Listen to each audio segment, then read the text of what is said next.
Hello, this is Deb Wilson from the Columbia Weavers and Spinners Guild, and I'm going to do a tutorial on how to make these present boxes. My mother-in-law taught me how to do this a very long time ago, and I have to give her credit for this little bitty one on top. I'm not real sure how she made it so very, very small, but the process itself is not very difficult at all. I have several different materials that I have used. This is a page out of a calendar. My mother was a really good saver of old calendars, so I have lots of pictures to pick from. Or you can use a cardstock. This is a Christmas cardstock, and I like it because it's white on one side, which makes it a little bit easier to see how to follow the directions. I've also made them out of contact paper, which is kind of handy because when you get to the last step you can stick down the edges, and you can use this to make boxes for the top of your dresser or for your knickknacks or your hairpins, whatever. So I'm going to show you how to do that today, and I'm going to use my calendar. I have chosen a page from a calendar to use for my demonstration. This page has calendar stuff on one side and a Monet picture. When you look at your paper, remember that the very center of your paper will be what's on the top of the box. So this won't really be shown, just what's in the very middle. The smallest I would start with would be an 8-inch square, and that will give you about a 3-inch box total. So first thing you do is you find the center of your paper by folding it diagonally. So I fold it this way. Make really good creases. Try to get it clear to the corners. My paper's not 100% square, but it's close enough.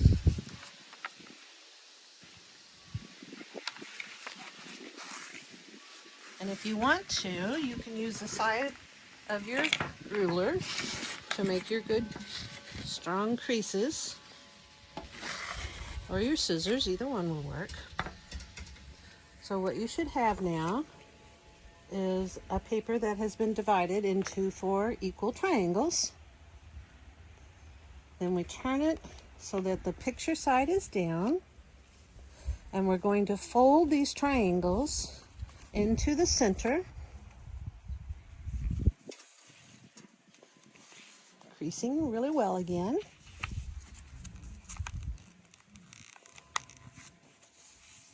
This will be the inside of your box. So that's why I didn't bother straightening up the edges there where it was torn.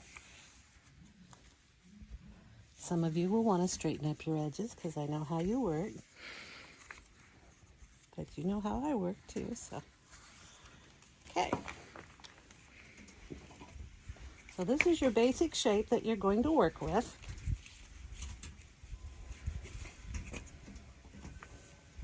You open up each end, so you have this shape, and you fold the bottom to the center. And be sure that you keep this triangle in your fold.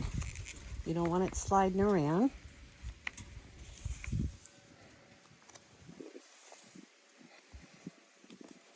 And then top to center.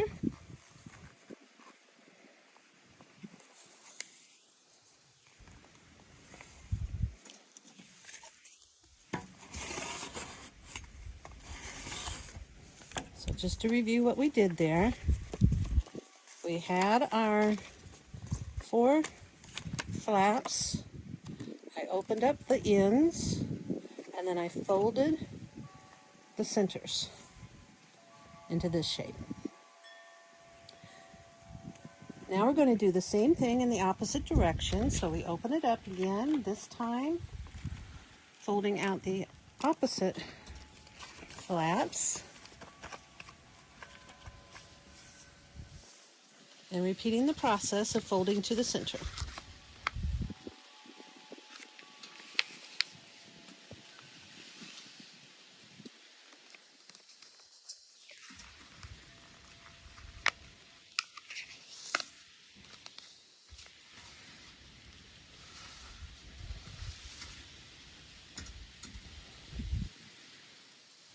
Now at this point, what we really want is to have an X that goes across this way and this way on each end. So the way that we do that is we just take it from this corner and line it up so only that little triangle is sticking out.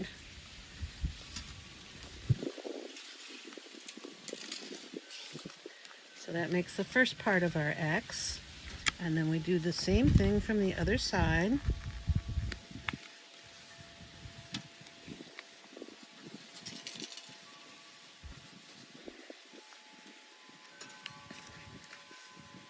Open it back up.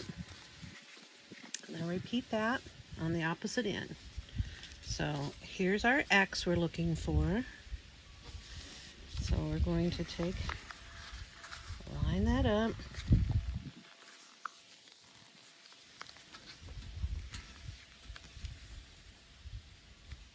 Crease it well. Do the same thing with the opposite.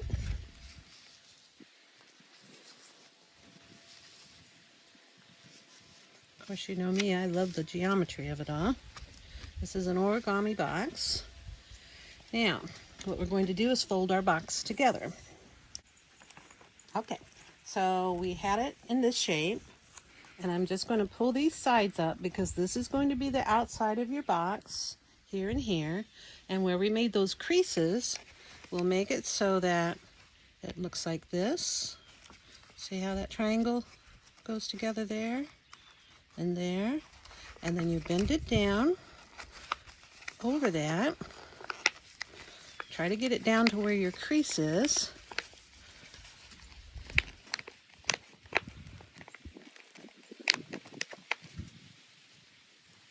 And that's that side. So we've got 1, 2, 3 sides made.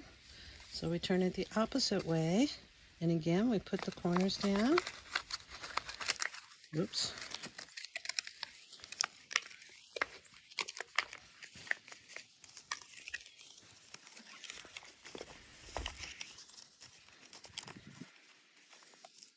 And you have your box. Now after you get your box made, you turn it over. Oh, isn't that lovely? And you might need to go back and kind of pinch in your corners to make them nice and square. So this box, this way, doesn't have a lid. So in order to make a lid for it, what I do is I just take the same size paper, and I don't even bother marking it. I just cut about 1/2 inch off of each side.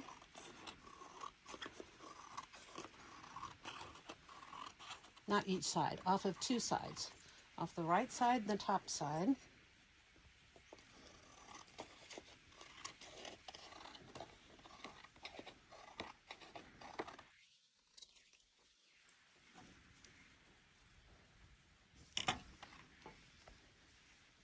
Then I do the same process over again. So this box will match this box, only it'll be just a little bit smaller so it will fit into it.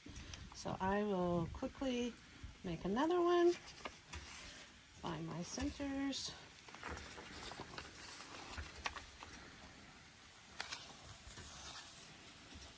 Oops, I didn't cut it very straight.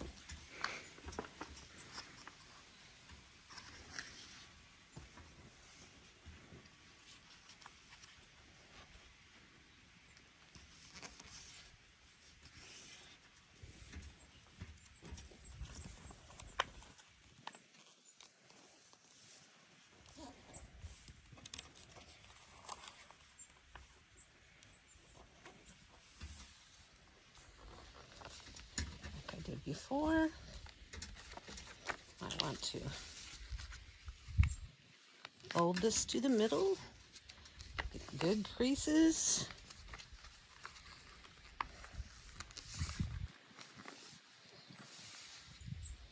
Then repeat the process on the other side.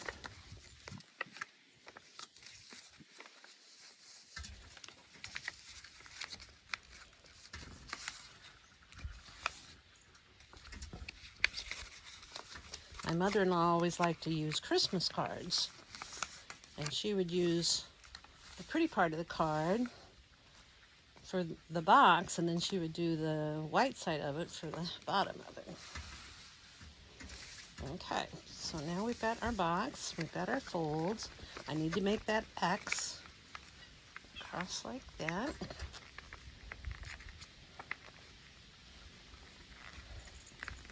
It's a little bulky there, but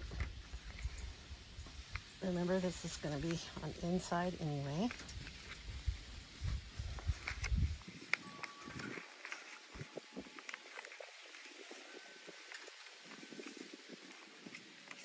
Do the same thing on the other side.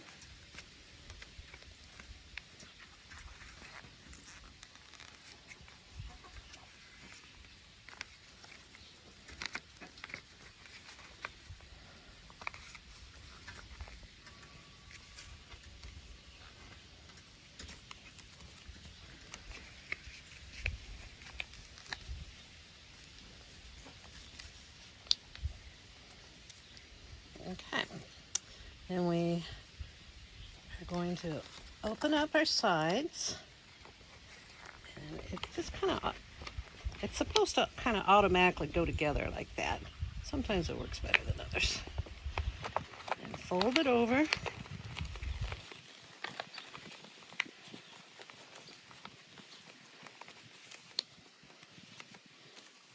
Same thing on the other side.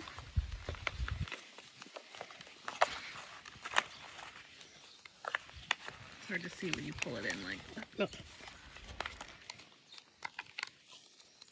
Now when I did it with contact paper, I left the slick part on it until I got to this point, and then I just pulled this up and cut the slick part off so the sticky would be there, and then it would just stick down. And if you were using it for a tabletop of some sort, then you would probably want to do that. And see, again, I've done this pretty sloppy and happy. So once we get the second one made, since we cut that little bit off, it should be just small enough to fit inside this one. So I turn this upside down and just squish it in there.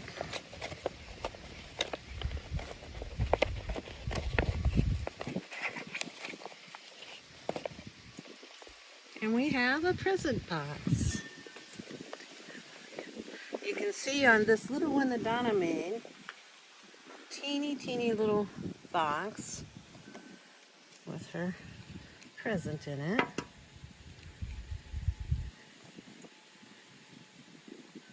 See the bottom. One just barely fits inside the other one. So you can make these as large or small as you can handle. I tried making it out of regular wrapping paper in a bigger size, but I found that it wasn't really quite stiff enough. Now, if I would use a stiffer material for the second box that goes inside here, it would probably be just fine. But it is a little bit harder to work with. You need a little bit of stiffness. The cardstock offers that stiffness too, but again, with the cardstock, you're really going to need to use your ruler or your scissors or your pencil or something to get nice, clean folds. But it works just fine. Oh, that made a pretty one. Can you see that one? Have fun. Love y'all.